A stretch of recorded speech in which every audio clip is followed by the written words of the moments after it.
अब हम इसके एक कदम आगे चलेंगे और इस पॉइंट में हमने रिफ्रैक्शन की बात करनी है। आइए पहले समझते हैं रिफ्रैक्शन क्या है। बहुत at times we have the idea bending of light is called refraction, but that is not the technical definition. Bending of light is not refraction. That is not important because आप ध्यान दीजिए straight रे आपकी आएगी, मतलब incident ray अगर normal पर आती है तो वो सीधी चली जाती है, वो बेंड नहीं होती, बट रिफ्रैक्शन फिर भी हो रहा है. So what is important? Let's understand. Change of medium is more important. Whenever medium changes, in fact अगर मीडियम में चेंज हो रहा है और दोनों का रिफ्रैक्टिव इंडेक्स सेम है तो रे डेविएट नहीं करेगी, पर फिर भी रिफ्रैक्शन कहलाया जाएगा. तो changing of medium is basically refraction. अब थोड़ा इसको और समझते हैं, होता क्या इसमें.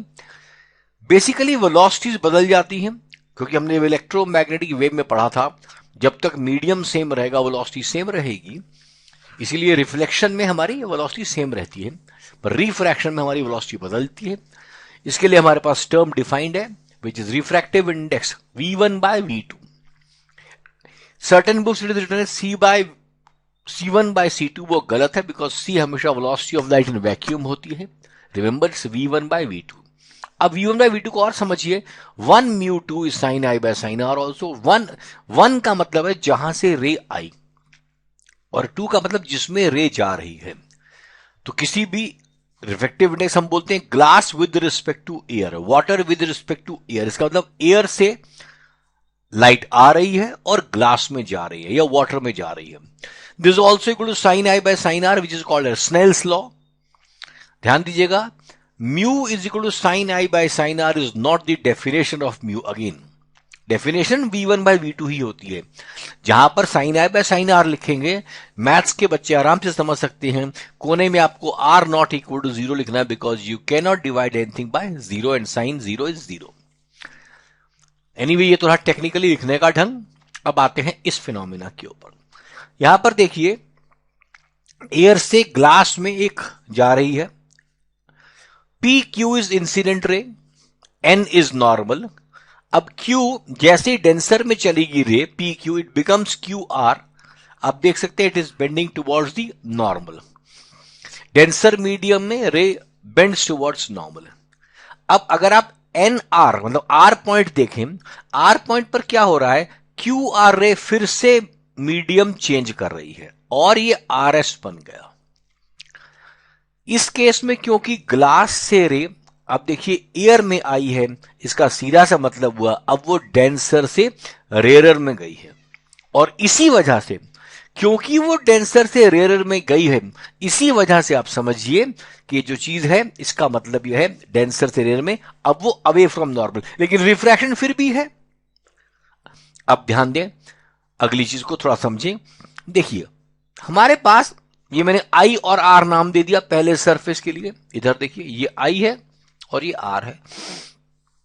अब दूसरी बात, सेकेंड जब क्यू आर बन गया तो angle Q R N will be I for this surface. मैंने ब्लैक कलर से ग्रीन कलर से दिखाया, और इस सरफेस के लिए आर एंगल ये बन जाएगा. बट रिमेंबर ये आर और ये आई दोनों एंगल बराबर है because 2 parallel lines and the transversal. तो ए म्यू जी क्या बनेगा, यहां देखिए sine I by sine are.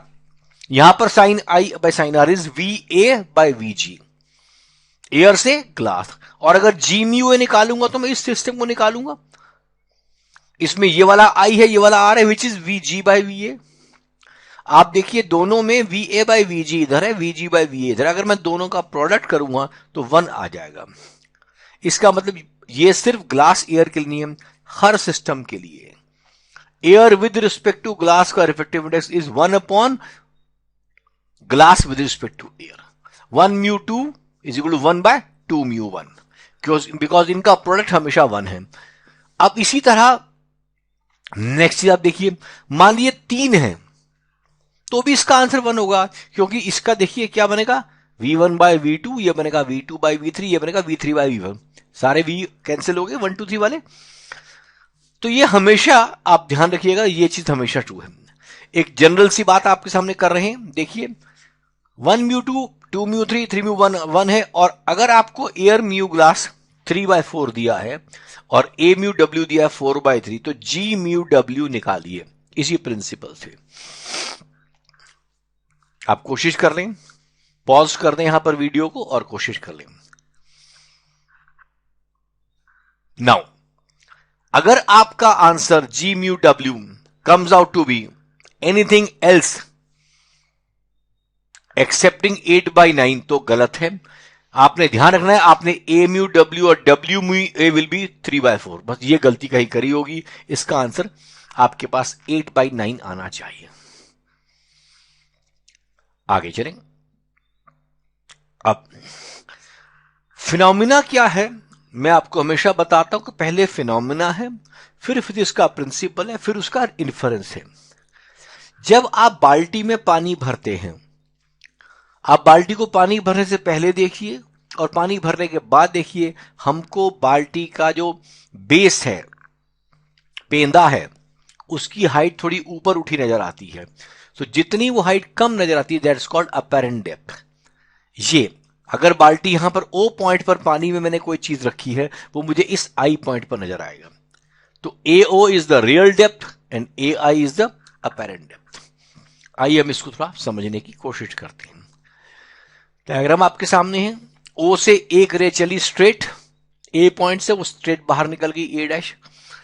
दूसरी ओ से रे चली, बी पर यहां टकराई, और बी पर because now it is from denser to rarer, it will go away from normal, तो मुड़ गई। इसके बाद आप सी पर हैं, तो आपको रे कहां से नजर आएगी, सी बी को हमने एक्सटेंड किया तो ये पॉइंट आई आया, तो मुझे ये वाला पॉइंट ओ पॉइंट आई पर नजर आएगा। सो मेरी इमेज आई पर बनेगी, इसलिए इसको आई बोल दिया, इमेज बोल दिया। ये रहा रे डायग्राम। अब हम इसको थोड़ा सा मैथमेटिकल फॉर्म में यूज करते हैं। देखिए जी म्यू ए क्या है, ग्लास से रे आनी है और एयर में जानी है, तो ये बन गया इंसिडेंट एंगल, राइट। और ये बन गया रिफ्लेक्टेड एंगल, जो रिफ्रैक्टेड, जो कि ए आई बी बी वही एंगल है। ध्यान दीजिएगा, ए आई बी और एन बी सी ये दोनों आर एंगल हैं। ओके, अब मैं लिखता हूं इनकी value. Sine A O B is I angle and A I B is sine R. अब साइन क्या होता है आप समझते हैं, परपेंडिकुलर अपॉन हाइपोटेन्यूज को बोलते हैं। हमने वही लिखना है। इस ट्रायंगल के अंदर हमारा परपेंडिकुलर है ए बी और हाइपोटेन्यूज है ओ बी। और जब आप ए आई बी ट्रायंगल लेंगे तब मेरा परपेंडिकुलर बन जाएगा ए बी और हाइपोटेन्यूज बनेगा आई बी। मैंने इसकी वैल्यू पुट कर दी। अब A B are same, they get cancelled. अब यहां दीजिएगा, हमारे पास आंसर आया I B by O B. अब एक प्रिजम्पशन के तहत हम इसकी वैल्यू ओ बी को ओ ए के बराबर कर देते हैं और आई बी को आई ए के बराबर। आप समझिए सर ऐसे कैसे, देखिए ये जो डायग्राम यहां दिखाया गया है ये आपकी सहूलियत के लिए दिखाया गया है। नॉर्मली हम किसी चीज को जब देखने लगते हैं तो ये ए बी लेंथ बहुत कम होती है, that means you are seeing it very close to the perpendicular line. तो उस केस में आई ए लगभग आई बी के बराबर होगा, because actually A B distance बहुत कम होता है, ये बी पॉइंट लगभग यहां होता है। तो आई ए और आई बी लगभग बराबर है। इसी तरह ओ ए और ओ भी लगभग बराबर है, ओ ए एंड आई बी जो भी है। तो इसीलिए ओ बी और ओ ए सेम रहेगा, इसके लिए वैल्यू ली जाती है। इसके बाद ओ ए क्या बना आपके सामने, रियल डेप्थ, और आई ए क्या बना, अपेरेंट डेप्थ। तो रियल अपॉन अपेरेंट, शिफ्ट किसको बोलेंगे, ओ आई को, which is real minus apparent. तो शिफ्ट क्या बन गया, रियल माइनस अपेरेंट। अपेरेंट की वैल्यू क्या आएगी, यहां से निकालिए, रियल अपॉन म्यू, ये मैंने ये वैल्यू यहां पुट कर दी। और this is the standard definition, derivation for real and apparent. But आइए मेडिकल के लेवल में क्या होगा, इट विल बी, यहां ध्यान देना, mu A by mu G ऐसा बन जाएगा, मतलब mu one by mu two is real upon apparent. कई बार क्या होगा, नीचे ग्लास है ऊपर वाटर है, और रियल रिवर्स होगा, अंदर से बाहर देखेंगे, जैसे बाहर से आप अंदर देख रहे हैं आपको डेप्थ कम नजर आ रही, because you are seeing in denser medium. But अगर आप डेंसर से रेयर में देखेंगे आपको डिस्टेंस ज्यादा नजर आएगा। ये क्वेश्चन कहां होता है, जब वो कहता है कि पानी के अंदर से मछली बाहर पेड़ की हाइट देख रही है, वो ज्यादा हो जाएगी। तो ये शिफ्ट हो या ये मतलब इस ए म्यू जी को आप mu A by mu G मानिए या mu of first medium upon mu of second medium, तो आपका आंसर आ जाएगा। हमेशा इस बात का ध्यान रखेंगे। क्लियर? आइए, यहां तक आपने समझ लिया, अगला वीडियो इसके बाद में। Thank you.